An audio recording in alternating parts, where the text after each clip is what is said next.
नमस्कार देवियों और सज्जनों, आलोक वाणी में आप सभी का एक बार फिर से बहुत बहुत स्वागत है। हमारे दाहिनी और चौखट में आप जिनको देख रहे होंगे वो आपके सुपरिचित होंगे। अनुपम कुमार सिंह, ऑफ इंडिया के डिप्टी एडिटर, और उनसे बड़ा परिचय है कि हमारे छोटे भाई हैं और हमें अब तक बड़े भाई का सम्मान देते आए हैं। ये हमारे लिए खुशी की बात है। इनको आज हमने बुलाया है कि दिन भर की जो बतकही हुई है उस पर चर्चा करेंगे। एक प्रधानमंत्री गए हैं पूर्णिया में, उन्होंने झड़ी लगाई है, सौगात दी है। भाई इलेक्शन है बिहार में तो ये सब तो करेंगे ही मोदी जी का, है ना। वैसे तो बिहार उनको याद आता नहीं है। सेमी कंडक्टर बताइए गुजरात को दे देते हैं और बिहार को एक एसी जेड भी नहीं दे पाते हैं, या एसी जी कहूं मैं। आजकल के जेन जेड को जैसे जेन जी पढ़ा जा रहा है। ये भी एक सवाल था अनुपम, इस पर भी चर्चा करेंगे कि ये जेड लिखने के बाद जी पढ़ने की कौन सी जिद है। दर्शकों, इन सारी तमाम बातों पर, वक्फ पर एक फैसला आया है, वक्फ के नए कानून पर एक फैसला आया है कि जिसमें सुप्रीम कोर्ट ने ये कहा है कि जो 12 आपत्तियां थी उनमें हम 12 पर स्टे नहीं देंगे। हम एक आपत्ति पर स्टे दे रहे हैं जिसमें ये कहा गया है कि अगर आप 5 साल तक प्रैक्टिसिंग मुस्लिम नहीं है, मोहम्मदन नहीं है, तो आप संपत्ति वक्फ नहीं कर सकते। जो इन लोगों ने पेंच लगाया था जमीन कब्जा करने का, सबसे बड़ा पेंच जो है वो है वक्फ बाय यूजर। मतलब अगर मैं किसी मकान में हूँ और मैं मोहम्मदन हूँ और मैं कल आया और मैं अचानक कहने लगूं कि भाई इसको मैंने वक्फ कर दिया, तो उस मकान का आप कुछ नहीं कर सकते हैं। तो ये जो धारा है उसको रद्द कराने की बहुत मांग थी, लेकिन ये धारा बनी ही हुई है उस कानून में। इस पर भी चर्चा करेंगे, लेकिन फिलहाल अनुपम, आपका बहुत बहुत स्वागत है। और आप एनआरबी हैं। धन्यवाद। एनआरबी बोले तो नॉन रेजिडेंट बिहारी। दिल्ली में हैं आप, कई वर्षों से हैं। वोट देने तो आते ही होंगे मुझे लगता है, क्योंकि मैं आता था। तो मुझे लगता है कि आप भी एक जागरूक नागरिक की तरह होंगे। और दूसरे, मुझे पता नहीं आपसे वो बिहारी पना क्यों महसूस होता है कि मुझे लगता है कि आपने अभी तक दिल्ली का अपना वोटर आईडी नहीं बनवाया होगा। मेरे तमाम दोस्तों ने नहीं, बनवा लिया था, मैंने नहीं मैंने बनवाया। कुछ नहीं बनवाया है दिल्ली का। मैंने रेंट एग्रीमेंट तक मैं खुद के नाम से नहीं बनवाता हूँ।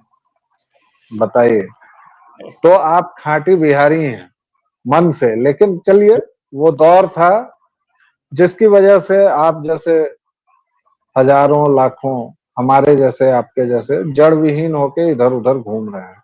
और वहीं और आता है बिहार इलेक्शन का सवाल। राज्य माना जाता है जिसको, मतलब माना जाता था पिछड़ा इलाका झारखंड, तो पढ़ाई के लिए झारखंड एक तरीके से कह लीजिए पलायन ही तो करना पड़ा। तो वो भी एक तरीके से बिहार उससे भी गया गुजरा हुआ करता था, समझ लीजिए। हाँ बिल्कुल, होता ही था। और लेकिन इसी समय आया है इलेक्शन का मसला। और हम लोग जैसे लोग, करीबन बिहार की जनसंख्या का मुझे लगता है कि 1/3 तो कह दें अगर, तो गलत नहीं है। क्योंकि मुझे नहीं लगता कि 4 करोड़ से कम बिहारी पूरे भारत में, पूरी दुनिया में यत्र तत्र सर्वत्र लात घुसा खा के हेरी रे हेरी केना रही छे, लात घुसा खाई छी, मजा में रही छी वाले मोड में आकर हम बिहारी लोग बाहर नहीं रह रहे हैं। ऐसे मौके पर आप एनआरबीज की तरफ से कुछ क्या कहना चाहेंगे? क्या याद आता है, क्या मिस करते हैं? कभी बिहार के बारे में गुस्सा आता है? क्या सोचते क्या है चुनाव की पूर्व संध्या पर? आपको केवल अनुपम सिंह होकर नहीं बोलना है, आपको पूरे एनआरबीज की भावना परिलक्षित कर जी रही जी जी। मैं जिस जिले से आता हूँ, या कह लें कि उसका जो मुख्यालय है वो मोतिहारी है। और उसके जो सांसद रहे हैं, 2 सांसद उसके कृषि मंत्री रहे हैं, बिहार के नहीं, इस देश के। एक तो 2004 से 2009 तक अखिलेश सिंह वहाँ से जीते थे, राजद के, और लालू यादव के सबसे प्रिय नेताओं में से एक थे। बाद में वो कांग्रेस में आकर कई बड़े पदों पर रहे, अभी भी हैं। एक तरीके से पिछले कुछ वर्षों तक वो कांग्रेस के सर्वेसर्वा थे बिहार में। तो 2004 से 2009 तक वो देश के कृषि राज्य मंत्री हुआ करते थे, केंद्रीय कृषि राज्य मंत्री MOS। तो वो 5 साल का एक दौर हटाइए, फिर 2014 से 19 तक राधा मोहन सिंह भाजपा के बड़े नेता हैं, उपाध्यक्ष रहे हैं भाजपा के राष्ट्रीय चुनाव पदाधिकारी रहे हैं। बचपन में उन्होंने जो झंडा उठाया RSS का, फिर ABVP का, फिर BJYM का, फिर भाजपा का, मतलब जनसंघ के ही जमाने से एक तरीके से जनसंघ का भी, उस समय से वो उनकी विचारधारा जो है वो डिगी नहीं, और सांसद वहीं से रहे, और 5 साल वो भी केंद्रीय कृषि मंत्री रहे 2014 से 2019 तक, मोदी 1.0 में। तो अखिलेश सिंह के समय तो बहुत कुछ खास नहीं हुआ, और राधा मोहन सिंह के समय पिपरा कोठी नाम की एक जगह है पूर्वी चंपारण में, मोतिहारी से कुछ ही दूरी पर। तो पिपरा कोठी में एक कृषि सेंटर बना, उसका इंफ्रास्ट्रक्चर भी बहुत अच्छा है, और वहाँ पे किसानों को ट्रेनिंग भी दी गई मशरूम उपजाने की, मिलेट्स उपजाने की, तमाम तरह की चीज़ों की। लेकिन बिहार की को मैं क्या देखता हूँ, मैं जिस इलाके से खास करके आता हूँ, वो कोसी अंचल की तरह या गंगा की तरह उतना बाढ़ पीड़ित नहीं है। वहाँ पे ठीक है, बाढ़ आती है कुछ इलाकों में, लेकिन वैसी भी नहीं आती है कि कोई फसल हो ना सके, क्योंकि कई सारी फसलें ऐसी भी हैं जो बाढ़ में भी उपजाई जाती है बहुत अच्छे तरीके से, और नदी किनारे जिनकी जमीन होती है वो फसल उसमें वो उपजाते रहे हैं वो फसल। तो मेरा ये व्यक्तिगत अनुभव रहा है, जो मैंने बचपन से देखा है, कि बिहार की भूमि बहुत उर्वर है, मतलब बहुत उर्वर है, और लोग पशुपालन में भी रुचि रखते रहे हैं। उसके अलावा बस एक चीज़ मिस हुई कि लोगों को सही तरीके से प्रशिक्षण नहीं मिला कि आपको क्या करना चाहिए, कौन-सी फसल करनी चाहिए, जो सॉइल टेस्टिंग है वो क्या होती है, आप अगर पेड़ लगाएँ तो कौन से पेड़-पौधे जो हैं वो लगाएँ, बागवानी करें तो किस चीज़ की करें। क्योंकि आज मैं देखता हूँ बहुत से ऐसे जागरूक लोग हैं जिन्होंने किन किन लीची का किया है, किसी ने आम का किया है, किसी ने लकड़ियों वाले पेड़ लगाए हैं, और वो लोग अच्छी कमाई करते हैं। ऐसा नहीं है कि उनकी कमाई नहीं होती है, कमाई बहुत अच्छी होती है। आप देखिए ना, आम के जिनके बाग हैं, वो आम अभी पकता नहीं है तब तक वो गुठली ही बिक जाती है। उसके बाद जो खरीदा उसका काम है संरक्षण करना या जो करना, तो किसान भी एक तरीके से मुक्त हो जाता है। तो मुझे ये लगता है कि कृषि के मामले में बिहार में असीमित संभावनाएँ हैं। जो मिलेट्स आजकल दुनिया जिसको सुपर फूड कह रही है, उसकी खेती के मामले में भी बिहार में असीमित संभावनाएँ हैं। उनका दोहन नहीं हो पा रहा है, उनको ठीक से वो किया नहीं जा रहा है। क्योंकि मखाना बोर्ड अभी जो बना है, राष्ट्रीय मखाना बोर्ड बना है, ठीक है, बहुत अच्छा है। लेकिन जो लीची के किसान हैं, जब हम दिल्ली में लीची खरीदने जाते हैं तो यहाँ पे 200-300 रुपए किलो हमें मिलता है, 300 वो 500, जितना आगे तक चले जाइए शाही लीची जो है वो 400 रुपए किलो मिलता है। और वही लीची जब मुजफ्फरपुर में आप खरीदेंगे तो वो आपको 2 रुपए, 4 रुपए, 10 रुपए स्टेशनों पर इस तरीके से बिकता हुआ मिलेगा। तो किस इसका मतलब है कि जो लोग उपजा रहे हैं उनके पास नहीं पहुंच पा रहा है। तो अब नहीं मखाना आ रहा है, मखाना की प्रोसेसिंग यूनिट्स बन रही है, लेकिन जो पहले से जो लीची है, लीची के किसान हैं, उनके लिए क्या? तो नहीं, ये है कि सब पे ध्यान देने की ज़रूरत है। जी। ये तो आपका दुर्भाग्य है कि आपको लीची किलो में खरीदना पड़ रहा है। ये वही बात हो गई कि केला कोई किलो में बेचने लगे। भाई लीची तो हम लोग सैकड़ा से खरीदते थे, सैकड़ों आम में भी खरीद। पहले सैकड़ा से खरीदते थे, लेकिन हुँ। अब चलिए अब आम भी किलो में बिकने लगा है। हालांकि लीची मैंने दिल्ली को छोड़ के अभी तक नहीं देखा है, मुजफ्फरपुर वगैरह में तो नहीं देखा है कि भी वो सैकड़ा किलो में। से बिके। जी। लेकिन आपने जिस बोर्ड की बात कही, अटल जी के समय एक मखाना बोर्ड की चर्चा शुरू हुई थी, और आज जी। मोदी जी का तीसरा शासनकाल चल रहा है और इसमें घोषणा हुई है कि वो अब कार्यरत है। दरभंगा में वो बन गया था, काम भी चल रहा था, उसके बाद अटल जी की सरकार चली गई और यूपीए ने उसको ऐसा ठंडे बस्ते में डाला। मतलब हुँ। आप सोचिए कि हमारे यहाँ की राजनीति कितनी स्तरहीन है। कि अगर किसी दूसरी पार्टी ने, विपक्षी पार्टी ने मान लीजिए एक जन कल्याण का काम किया हुआ है, तो भी ये अगर विपक्षी पार्टी, अभी की सत्ताधारी दल की विपक्षी पार्टी अगर सत्ता में आ गई तो वो उसको बंद कर देती है। कमाल की बात है। या फिर प्रधानमंत्री योजना को इंदिरा योजना बनाने लगेंगे, राजीव योजना बनाने लगेंगे। मतलब इन लोगों की अद्भुत ये लीला है। जैसे इन लोगों ने बिहार के समय हमेशा किया कि बिहार में अगर कोई एक अच्छी योजना भाई केंद्र की ही चल रही है, या केंद्र की तरफ से ही हुई, या राज्य से ही शुरू हुई, आप अगर उसको खाद पानी नहीं दे सकते हैं तो कम से कम उसकी हत्या तो न करें। लेकिन यूपीए 1 और 2 में वो किया गया।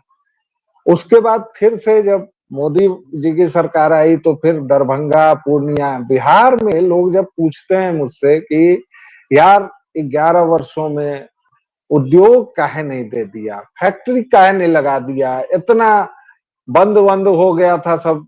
भाई तुम्हारी सरकार है, कह दो। वैसे तो बता दूं कि सुबह सुबह मोदी जी वह फोन किया करते हैं हमको कि आज दिन भर का प्रोग्राम ये है, तभी मेरी सरकार है भैया। और दूसरी बात ये कि भाई अभी बिहार के जिस हिस्से पर हम लोग चर्चा कर रहे हैं ना, यही वजह है कि मोदी जीवा या कोई जीवा हो वो उद्योग नहीं देगा। उसके लिए आपके पास एक चरित्र का होना बहुत जरूरी है। और हम वो चरित्र अगर खो नहीं चुके हैं तो कम से कम पूरी दुनिया में ढोल पीट के बता तो चुके हैं कि हम लोगों के पास चरित्र नाम की कोई चीज नहीं है। अनुपम, आपका क्या टेक है इसको? मैं एक उदाहरण देता हूँ, जैसे मखाना की अभी काफ़ी बात हो रही है, तो मैं तो जिस इलाके से आता हूँ वो मोतिहारी, मुज़फ्फरपुर, ये सारा इलाका लीची के मामले में भरपूर पैदावार हुआ करती थी वहाँ पे। तो लीची की पैदावार ज़्यादा होने के कारण एक पल्प उद्योग जो है, बिहार में वो विकसित हो रहा था। पल्प उद्योग मतलब तमाम तरह के जो ड्रिंक्स वगैरह आते हैं, उन सब में लीची के पल्प जाते हैं, उस तरह का मैंगो का, लीची का, ये सब का जाता है। और मतलब आप कह लीजिए कि 5-6 वर्ष पहले तक बिहार में 50 से ज़्यादा जो है वो पल्प निर्माता हो गए थे। अब इनकी संख्या जो है घट गई है, अब कह रहे हैं कि 8-10 ही हो गई है। अब इसका कारण क्या है? मतलब एक समय था कि बिहार में जो देश में कुल लीची उत्पादन होता था, उसका 40-50% आधा जो वो बिहार में ही होता था। और मतलब 80%, 80%, जी, जी, हाँ, 80% 80% तक। से हुआ करता था। अब वो 30-40 पे आ गया है। मान लीजिए 1.5 लाख टन का एक आंकड़ा है कि लीची बिहार में 1 साल में हो जाता है, ठीक है? एक मतलब एक सीज़न में। तो 1.5 लाख टन अगर बिहार में हो रहा है, तो बंगाल भी तो पीछे नहीं है, उससे आधा 75-80 हज़ार टन अब बंगाल उपजा ले रहा है। बंगाल उसके बाद छत्तीसगढ़ उपजा ले रहा है आपका 50-55 हज़ार टन। उसके अलावा आपको पंजाब, हिमाचल, और अभी तो मैं कुछ दिन पहले देख रहा था तमिलनाडु में भी लीची हो रहा है, वहाँ पे भी लीची किसान उपजा रहे हैं। तो मुझे ये भय है कि मखाना बोर्ड तो बन गया, वो राष्ट्रीय बोर्ड बना है, बिहार के किसानों को सहयोग अगर ना मिले तो कल को हम देखेंगे कि और भी बंगाल-वंगाल बहुत से ऐसे जगह हैं जहाँ पे पानी लगा रहता है, तालाब हैं, ये सब है, तो मखाना बिहार से ज़्यादा कहीं अनुपम मैं और जगह यही ना होने लगे। जी। अनुपम मैं यही रोक के उस सवाल को क्लियर कर दूं कि वही मेरा सवाल है कि भाई एक मखाना बोर्ड बना 14 साल बाद और आपने उसको दरभंगा, पूर्णिया, कटिहार करके फंसा दिया मार। अब वो कहाँ चलेगा, कैसे चलेगा, और ये सरकार जाने के बाद उसका क्या होगा हम सब लोग जानते हैं। तो हम बिहारी कब इतने उत्तरदायित्व तो समझेंगे अपना, या कब हम ऐसे बनेंगे कि भाई कोई हमें उद्योग देने से डरे नहीं। आपको मैं बताऊं कि अशोक पेपर मिल जो दरभंगा के पास वाला था, कभी मैं अपनी जी, जी। किशोरावस्था से लेके करीबन 20 साल, 5 साल पहले तक उसके जीर्णोद्धार पुनरुद्धार की बातें सुनता रहा। कभी 6 करोड़ का पैकेज आया, कभी 60 करोड़ का आया, फिर आया कि 600 करोड़ से उसका पूरा ये नहीं हुआ। आपके यहाँ आपसी मारपीट भी तो उतनी ही है साहब, इसको लेके आप क्या करेंगे? जी, बिल्कुल। और मखाना बोर्ड जो बना भी है, अभी तो बहुत तरह की समस्याएं देश के सामने हैं। हमारा सबसे बड़ा बाजार जो है, अभी मैं देख रहा था कि अमेरिका से टेंशन के बीच लोग कह रहे थे कि चीन और भारत मिलके ये कर देंगे, चीन भारत रूस मिलके ये कर देंगे। चीन रूस हमसे खरीदते ही क्या है? हम तो चीन और रूस से खरीदते हैं चीजें। चीन कच्चा माल रूस से खरीदता है, फिर वो कुछ बना बना के हमें और यूरोप को कहीं भी बेच देता है। चीन अपना माल बेसिकली डंप करता है। हमारा जो सबसे बड़ा बाजार था वो तो अमेरिका था, और अमेरिका के साथ अभी चल रहा है हमारा टेंशन। मखाना का भी सबसे बड़ा खरीदार अमेरिका था, और भी खरीदार रहे होंगे, लेकिन अमेरिका के मुकाबले मान लीजिए और अगर खरीदार रहे भी होंगे, कनाडा, ब्रिटेन या ऑस्ट्रेलिया, ये अमेरिका के मुकाबले मुकाबले तो कुछ नहीं है। ये लोग क्या खरीदेंगे? कितना परसेंट होगा ही इन लोगों का। तो अमेरिकी टैरिफ या ट्रम्प टैरिफ जो है उसको झेल रहे हैं हम लोग। तो हमें ये भी तो देखना होगा हमारा नया बाजार कहाँ है, कि अगर हम मखाना उपजाएंगे, फूड प्रोसेसिंग के बाद वो बनाएंगे, तो वो सुपर फूड को बेचेंगे कहाँ? अगर अमेरिका के साथ कोई ट्रेड डील होती है या नहीं होती है, तब तक, जब तक ट्रेड डील नहीं हो जाती है तब तक तो मामला यहाँ भी फंसा हुआ है एक तरीके से। तो मतलब घोषणाएं एक अलग चीज है, और उनके लिए पूरा का पूरा फ्रेमवर्क तैयार करना, चरणबद्ध तरीके से उनको आगे लेकर जाना, ये पूरा एक अलग अध्ययन, शोध और मतलब वो पूरा उस एग्जीक्यूशन का विषय जो है वो हो जाता है। अब ये और इसका सबसे बड़ा उदाहरण दरभंगा का एम्स है, आपको याद दिला दूं जी। हाँ, वो तो मीम काफी बनते रहते हैं उस पे कि दरभंगा में वहां पे खेत में वहां पे लोग घास वास काट रहे होते हैं, लोग तो जाते हैं। लेकिन देखते हैं, क्योंकि इसी सरकार ने किया है तो सवाल भी इसी सरकार से पूछे जाते हैं, तो लोगों को उम्मीदें भी इसी सरकार से रहती है। तो वो बार बार ये कहा जाता है कि फलाना फैसला हो गया तो किसानों को फसलों के सही दाम मिलने लगेंगे। तो किसानों को फसलों के सही दाम वो पंजाब, हरियाणा और वेस्ट यूपी तक सीमित रह जाते हैं। बिहार के किसानों ने कभी बॉर्डर नहीं घेरा, बिहार के किसानों ने कभी बेअदबी के आरोप में किसी को जलाया नहीं, हत्याएं नहीं की। बिहार के किसानों के धरने के नहीं, कारण किसी गांव से बिहार के किसानों ने आत्महत्याएं भी नहीं की, सल्फर भी नहीं हाँ पिया। ये की है जी। तो उनकी तो कहीं ना कहीं वो पीछे तो रह ही जाते हैं, ये तो हम देखते ही हैं। जो भी ट्रैक्टर मान लीजिए, अब एक तरफ वो किसान है जो ट्रैक्टर खरीदने के बाद उसमें ट्रैक्टर उसने जितने में खरीदा है उसका 2 गुना 3 गुना ज्यादा रुपए सिर्फ उसको रेनोवेशन में लगाता है, ट्रैक्टर को अपने हिसाब से स्टाइल देने में लगाता है। और एक तरफ वो किसान है जिसके लिए वो छोटा वाला बच्चा ट्रैक्टर जो आजकल आता है वो भी खरीदना जो है उसके लिए बड़ी बात हो जाती है। अधिकतर किसान ट्रैक्टर वो जुताई का के हिसाब से, घंटे के हिसाब से पैसे जो है वो देते हैं। हर गांव में आपको 3-4 ही लोग सामान्यतः ऐसे मिलते हैं जिनके पास ट्रैक्टर वैक्टर ये सारी चीजें होती है। तो ठीक है, मखाना बोर्ड आपने बना दिया, आपने ये भी कह दिया बिचौलिए गायब हो जाएंगे, किसानों को जो है वो सही दाम मिलेगा, किसानों को ट्रेनिंग मिलेगी।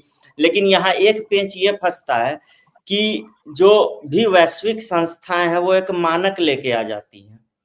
अब वो मानक लेके क्या आ जाती हैं कि एक ही मॉडल का गेहूं भारत का होगा, एक ही मॉडल का जो अमेरिका में उपजाया गया होगा वो होगा, एक ऑस्ट्रेलिया में, अफ्रीका में उपजाया गया वो होगा।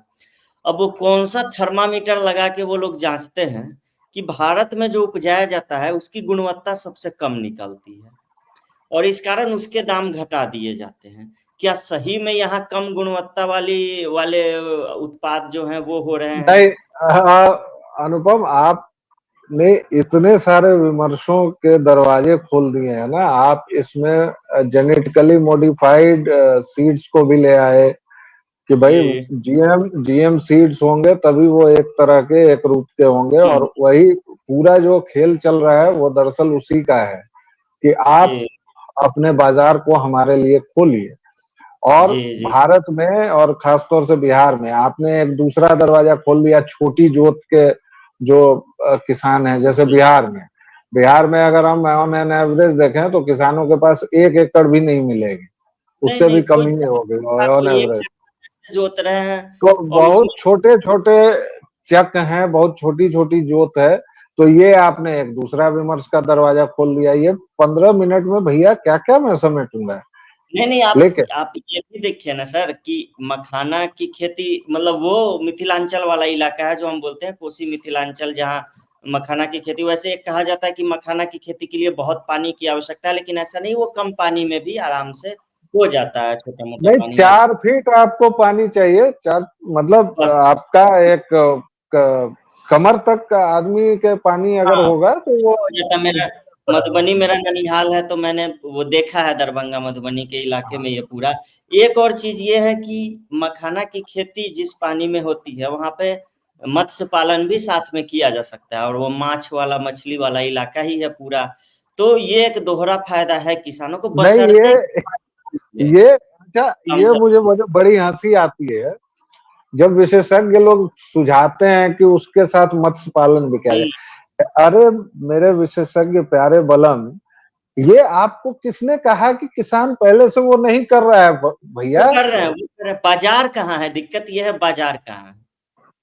दिक्कत बाजार की नहीं है, दिक्कत बहुतेरी चीजों की है, दिक्कत आपको बिहार की है। मैं बार बार जो आपसे बात कर रहा हूं भाई, जो मिथिलांचल अभी भी गर्वीले मैथिल जो सुना देते हैं, पग पग पोखरी माछ मकान, मधुर बोल मुस्की मुखपान, विद्या वैभव शांति प्रतीक, ललित नव दरभंगा थी। कहाँ है पग पग पोखर? पिछले नहीं, 4 महीने से पूरा मिथिलांचल पानी के लिए त्राही त्राही कर रहा है। ये ना चुनावी मुद्दा है ना कुछ है। आज की डेट में नल का जल, और अगर वो टैंकर्स बंद हो जाएं, भाई साहब मिथिलांचल के गांव में त्राही त्राही मच जाएगी। लोग पानी के लिए कत्ल करेंगे एक दूसरे का। ये समय आ चुका है। आप क्या बात करते हैं? आपके पूरे राज्य में जो जंगल राज का पूरा कॉन्सेप्ट जो हम लोग बताते हैं, वो जो 15 साल थे, इसने व्यवस्था नाम की चीज की चिंदियां उड़ा दी हैं भाई। एक संस्थान आप बनाइए, उसमें ऐसा कोढ़ लगेगा। नीतीश जी ने बनवा तो दिया है ज्ञान भवन, ये भवन वो भवन, क्या हो रहा है और कब तक होगा देखिएगा। उसमें एक दरभंगा में बनाया हुआ है प्लेनेटोरियम। भाई प्लेनेटोरियम तक पहुंचने का रास्ता घुटने तक पानी से होके जाता है, कौन जाएगा वहां? मुझे बताइए। और नाले का पानी बहता है उसमें, और उस वही पोखर का। आपने 50 करोड़ तो मिट्टी में मिला दिए। तो आपके पास ये सलीका क्यों नहीं है? लेकिन हम 22 मिनट से ये बात कर रहे हैं अनुपम जी, और बिहार के अलावा हमारी बातचीत ये भी थी कि हम थोड़ा सा वक्त पर बात करेंगे। आज वक्त का निर्णय आया, उसमें ये सुप्रीम कोर्ट ने कहा कि भाई ठीक है, हम एक आपत्ति को मान लेते हैं, बाकी सब पर स्टे नहीं लगेगा, पूरे कानून पर नहीं लगा। तो सरकार इसे अपनी जीत बता रही है, मोहम्मदवादी लोग जो हैं वो अपनी जीत बता रहे हैं। आप क्या बता रहे हैं वो जरा दर्शकों को बताइए। जी, जी, देखिए, मैं तो इसे इसी नज़रिए से देख रहा हूँ, सरकार हो या जो भी मुस्लिम पक्ष हो, जो भी हो, मैं तो इसे सीधा विधायिका के कार्य में हस्तक्षेप के रूप में देख रहा हूँ, क्योंकि सुप्रीम कोर्ट जो कहता है कि हम कभी राष्ट्रपति जो हैं द्रौपदी मुर्मू, उन्होंने सवाल पूछे हैं ना, कुछ सवाल सुप्रीम कोर्ट से, जो बेंच गठित कर दिया है उन्होंने, और जवाब देते हुए उनसे नहीं बन रहा है। इतने महीने हो गए, अब तक एक भी सवाल का इन्होंने जवाब नहीं दिया, अब तक लोगों को ही सुन रहा है। तो इन्होंने कहा कि हम कस्टडियन हैं संविधान के, तो हम कैसे देखते रहें सारी चीज़ें। तो फिर जो तुषार मेहता है सॉलिसिटर जनरल, उन्होंने भी कहा कि आप कस्टडियन हैं, तो कहीं न कहीं विधायिका जो है, कार्यपालिका जो है, सब तो वही हैं। तो फिर आप मतलब उससे अलग कैसे हो गए? और आप टाइम फ्रेमवर्क दे रहे हैं कि राज्यपाल को 7 दिन 5 घंटे 10 मिनट और 6 सेकंड में काम कर लेना है, राष्ट्रपति को इतने में कर लेना है। तो आपके यहाँ जो 1.5 करोड़ केस पेंडिंग पड़े हुए हैं, उसके लिए भी तो टाइम जो फ्रेमवर्क तय करने के लिए कोई व्यक्ति होना चाहिए। तो देखिए, जो मुख्य चीज़ें हैं, जो वक्फ बोर्ड का जो फैसला आया है, उसमें तो जो मेन प्रावधानों पर ही इन्होंने रोक लगा दी है कि 5 साल तक किसी भी व्यक्ति को प्रैक्टिसिंग मुस्लिम होना चाहिए था। उस प्रावधान पर भी इन्होंने रोक लगा दी है कि आप कैसे तय करेंगे कोई 5 साल में कैसे मुस्लिम है या नहीं है। भई पहलगाम में जिन्होंने नरसंहार किया था, उन्होंने सेकंडों में तय कर दिया था कौन मुस्लिम है और कौन नहीं है। तो वही बात हो गई ना, और आप पूछ रहे हैं सरकार से कि कैसे तय करेंगे। उसके अलावा उन्होंने कहा कि जाँच शुरू होने के बाद से लेकर अंतिम निर्णय तक, और हाई कोर्ट मतलब आगे के जो भी आदेश-वादेश देंगे, उसमें तीसरे पक्ष के संपत्ति के अधिकार नहीं बनाए जाएँगे। उन्होंने इस पर भी कैप लगा दिया कि गैर मुस्लिम सदस्य कितने होंगे ये भी हम तय करेंगे, तुम ये 3 रखो, 11 में से 3 जो राज्य के बोर्ड हैं उसमें, और 22 में से 4 जो है, या जो भी कितने होते हैं जो सेंट्रल बोर्ड होते हैं उसमें, वो हम कैप लगा देंगे। तो यानी नंबर भी यही तय कर रहे हैं कि कितनी उंगलियां होनी चाहिए, उंगलियों पे नाखून कितने बड़े होने चाहिए, उस पे नेल पॉलिश किस कलर का होना चाहिए, उंगली कितने सेंटीमीटर का, वो मिलीमीटर का जो नाखून है वो होना चाहिए, ये सारी चीजें ये तय करेंगे। तो फिर लोकसभा में पास कराना, राज्यसभा में पास कराना, जेपीसी में भेजना, सारे हितधारकों से बात करना, जेपीसी में सांसदों द्वारा ग्राउंड पर जाकर कवर करना, लोकसभा राज्यसभा में, मतलब बृहद डिस्कशन हुआ। हमने जो देखा वो सबका क्या फायदा फिर? आपने तो एक कमरे में बैठकर, आपका तो ग्राउंड से कोई नाता नहीं है, अपने एक कमरे में बैठ के फैसला सुना दिया, वो सब नील हो गया एक तरीके से। उसके अलावा डीएम को कहा गया था कि डीएम तय करेगा कि किसी भी जमीन का अतिक्रमण हुआ है या नहीं हुआ है, तभी वो वक्फ घोषित होगा। अतिक्रमण नहीं हुआ है, कब्जा वाली जमीन, अगर कब्जे वाली जमीन है तो वो वक्फ नहीं होगी।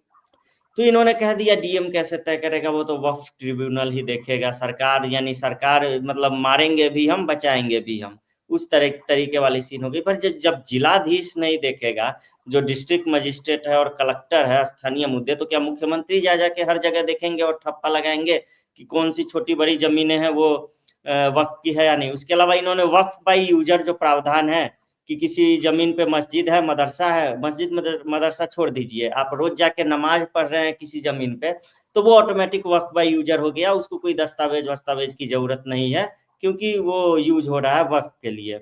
ऐसा भी प्रावधान था।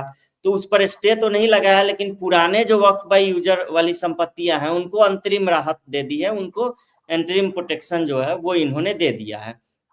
और वक्फ संपत्तियों के रजिस्ट्रेशन पर इन्होंने रोक नहीं लगाई है। क्यों रोक नहीं लगाई है? क्योंकि इनका कहना है वो तो नियम सेम ही है जो 1995 से लेकर 2013 तक था। तो यानी जब पुराने नियम थे वही सही थे, तो फिर नया तो कोई संशोधन का मतलब ही होता है ना कि कुछ नया जोड़ा गया, कुछ हटाया गया।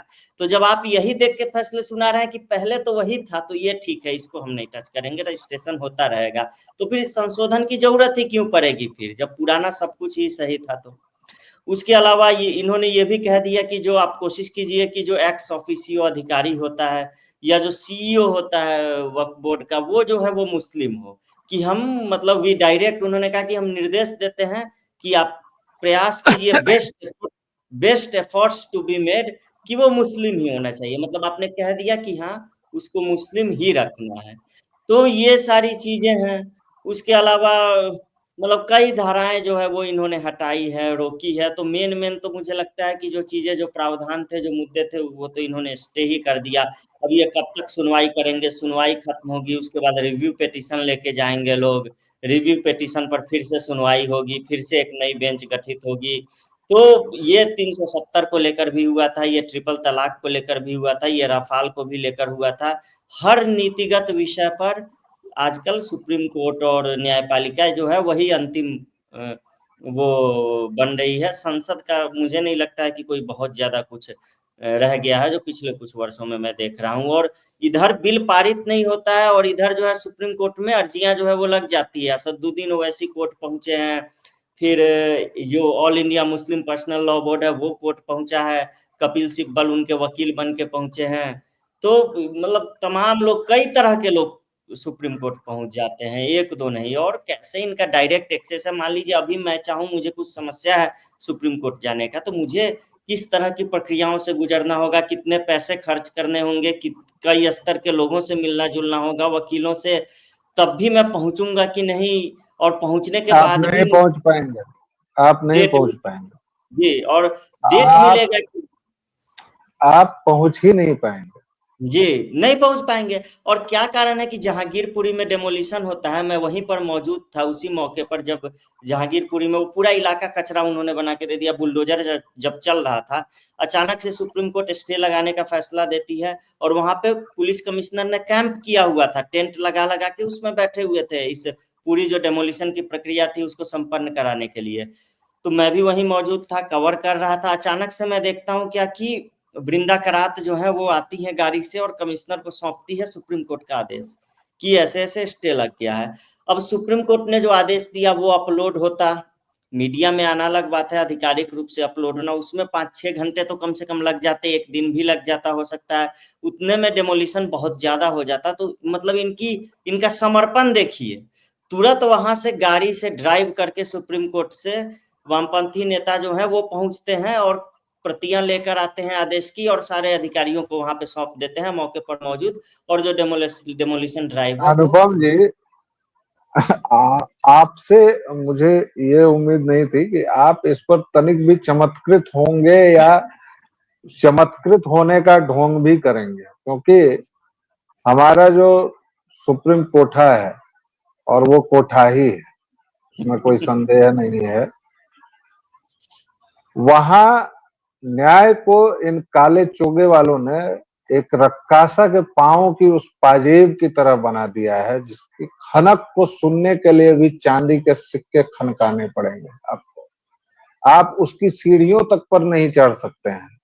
आपको पता है, अगर आप सुप्रीम कोर्ट में दी गई याचिका में एक शब्द अगर आप हिंदी का लिख देंगे तो आपकी याचिका रद्दी के इसमें चली जाएगी। ये हमारे यहाँ की, फिर मैंने कहा ना कि आप आज पता नहीं, आज आपने ये 5वां दरवाजा खोला कि अब बैठ के न्याय, तथाकथित जो न्यायपालिका है और तथाकथित है, फैसले भी चूंकि नहीं सुना पाती है ना। आप देखिए ना, पूरे देश में 2 करोड़ से ज्यादा मुकदमे लंबित हैं। खुद सुप्रीम कोर्ट में 80,000 मामले लंबित हैं। और इन लोगों को, क्योंकि वो एक ही क्लैन है भाई। जो कपिल सिब्बल एक फोन पर तीस्ता सितलवार को जमानत दिलवा सकते हैं, वो कपिल सिब्बल किसी डेमोलिशन को रुकवाने में कितना समय लगवाएंगे। अच्छा कपिल, तुम्हारा मामला है, ठीक है, क्यों? क्योंकि सारे तथाकथित न्यायाधीश, शब्द कितना बड़ा है यार, सोचिए, न्यायाधीश, और बैठे कौन है? 30-35 परिवारों के आपसी। अच्छा, तुम मेरे फूफा के लड़के हो, चलो चलो जज बन जाओ। खुद को ही कमाल की चुनते हैं। कमाल व्यवस्था बना कर रखे हो यार। ये तुमको तो केवल नेहरू चचा मात दे पाए, जिन्होंने खुद से भारत रत्न दे दिया, और वरना यार तुम। आप इनकी दलील देखिए, इन्होंने कलेक्टर को क्या कह के रोका है कि आप ये तय नहीं कर सकते कौन से संपत्ति पे कब्जा हुआ है, कौन से पे नहीं, वक्फ है या नहीं, कि बोला है कि ये सेपरेशन ऑफ पावर्स, हिंदी में कहें तो मतलब शक्ति पृथक्करण, शक्ति शक्तियों के पृथक्करण, जी हाँ, शक्ति शक्ति के पृथक्करण है। ये बाकायदा लीगल टर्म है, ये जी बिल्कुल हाँ। लीगल टर्म है जी। ये तो बताइए, कोर्ट बात कर रहा है सेपरेशन ऑफ पावर्स का, मतलब न्यायपालिका बात कर रही है, जो भाई विधायी। ऐसा है कि कुछ दिनों से इन्होंने जो टांग अड़ाने की प्रक्रिया अपनाई है ना, ये बहुत जल्द जनता ही इनके खिलाफ हो जाएगी, और हो चुकी है। किसी दिन मुझे डर है कि कहीं सड़क वड़क पर किसी मिलॉर्ड को जनता दौड़ा वड़ा न दे, एक क्योंकि इन लाइन में लोगों की हरकतें वही हैं जी। एक लाइन बस मैं इसमें ये बोलूंगा कि नेपाल में सिर्फ संसद ही नहीं जलाई गई है, या वहां तो जजेस को भी दौड़ाया गया है, सुप्रीम कोर्ट भी पत्रकारों को भी दौड़ाया गया है, जी सुप्रीम कोर्ट पर भी हमला हुआ है। तो हम डरा नहीं रहे हैं, हम लोग बता रहे थे। लेकिन अनुपम देखिए, आपसे बात करते करते हम लोगों के 34 मिनट बीत गए, इसलिए अब इसको बंद करना पड़ेगा, क्योंकि कई सारे जी मुद्दे हैं, मसले हैं। तो देवियों और सज्जनों, अनुपम जी से हमने वादा ले लिया है कि अब वो सप्ताह में एक दिन, आज सोमवार से हमने शुरू किया है, तो कोशिश करेंगे कि अगले सोमवार तक ये फिर एक बार जरूर आए। एकदम बिल्कुल और कोशिश इन्होंने भी हामी भरी है।